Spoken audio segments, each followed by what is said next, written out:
So question number 1 is a very good conceptual question which will clear a lot of doubts which you have asked of late even in the online forum. So question number 1 is related to Tetralogy of Fallot. Subscribe and press the bell icon so you never miss an update from PrepLadder.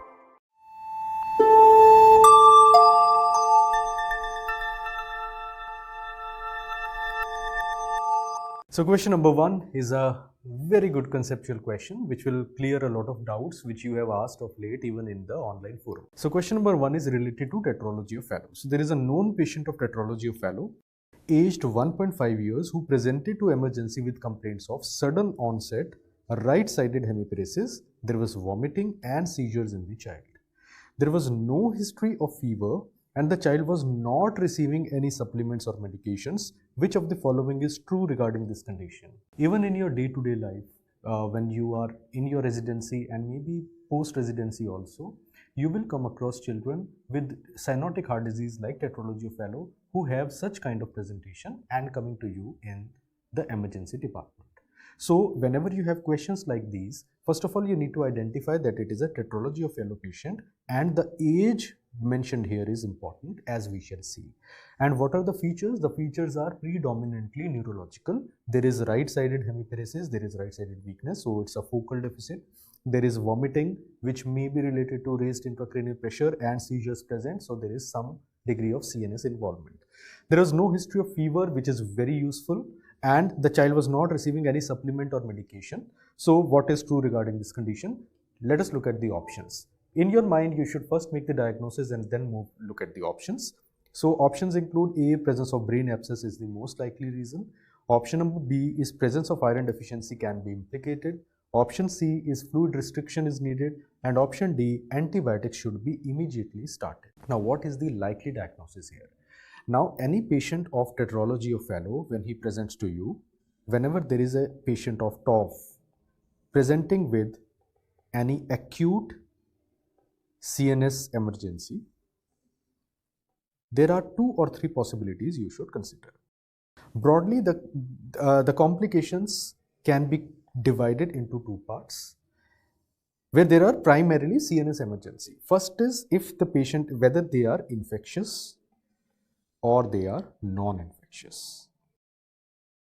The infectious complication will be in the form of, yes, brain abscess, right?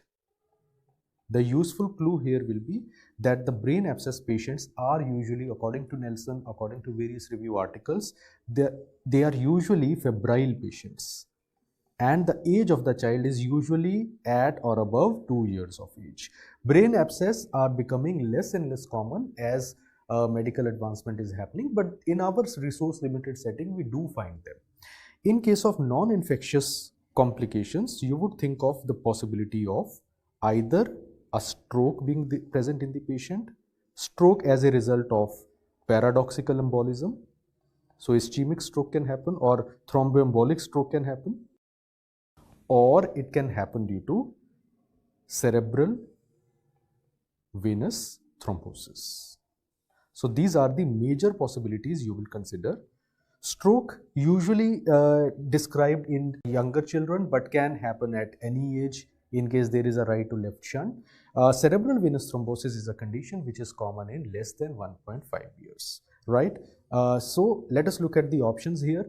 It is a afebrile condition, so option A is not likely to be the answer. Option number C, fluid restriction. Antibiotics should be immediately started, again is ruled out because it is not likely to be brain abscess in the patient. Brain abscess is characterized by, according to PARC pediatric cardiology, there is a classic triad of brain abscess in TOF.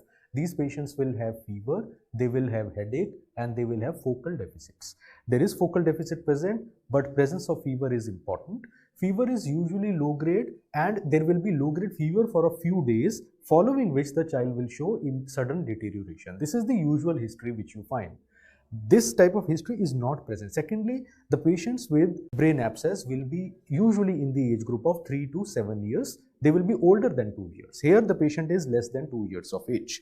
So what we are looking at possibly is Probably stroke, probably cerebral venous thrombosis, more likely cerebral venous thrombosis because this is described to be very common in children less than 2 years, especially children with dehydration and children who are not receiving any iron supplementation.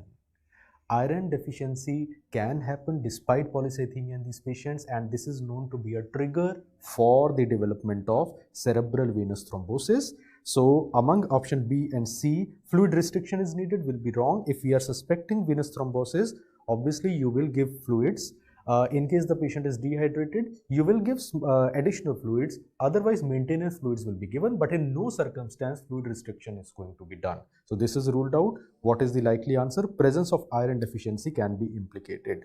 Please remember that in patients with cortical sinus thrombosis, iron deficiency is a worsening state. What are the key things about this that you should remember?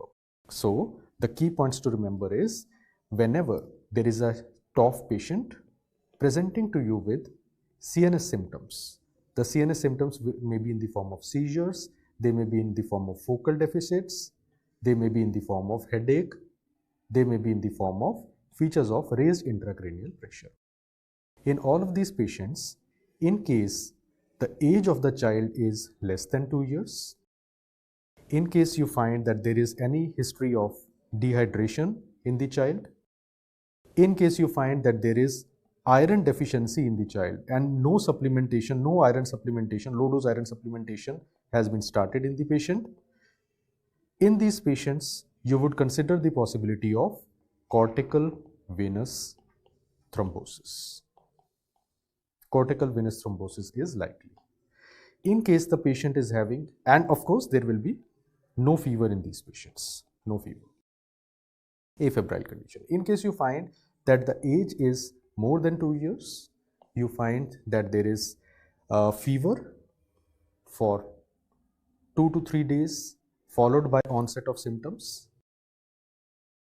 Then these patients, there will be initial onset in these patients is acute, but it is more gradual than thrombosis in these patients, and there will be these patients you will consider the possibility of brain abscess in the patient.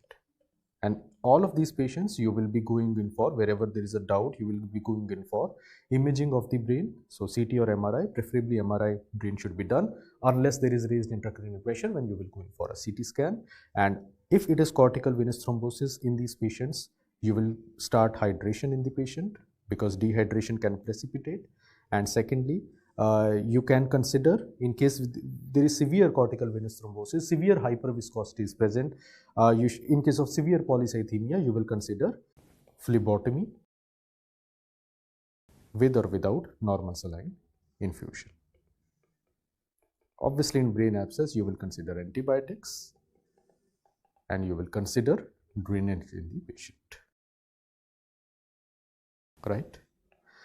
Now, important thing to understand is these cortical venous thrombosis patients, they may sometimes have polycythemia, but presence of polycythemia itself usually does not cause that much hyperviscosity that it will cause thrombosis in the patient. It is often a precipitating factor like dehydration or diarrhea, or there may be severe iron deficiency. You need to understand that what is polycythemia. Polycythemia is increased in the RBC mass. Whenever there is hypoxia, cyanosis of chronic duration, there will be increase in the RBC number, increase in the RBC mass. But the size of the RBC will continue to be less because of the relative iron deficiency which is present in these patients. Iron is required for multiple processes, right? And whatever iron is there, it is used by the hematopoietic system to produce more number of RBCs. It is found that most of these patients of TOF who are having polycythemia, they are found to have microcytosis. If microcytosis is present due to iron deficiency, it will worsen the hyperviscosity associated with polycythemia. And this is the mechanism why cortical sinus thrombosis is much more common whenever there is iron deficiency. This statement, this concept has been mentioned, elaborated in Park's Pediatric Cardiology as well. Understood? So I hope the question is and its answer is relatively clear to you. In your day-to-day practice, in case you get MCQ, please make sure to distinguish between the two entities. Obviously, not always you can distinguish them clinically, so imaging will be needed in vast majority.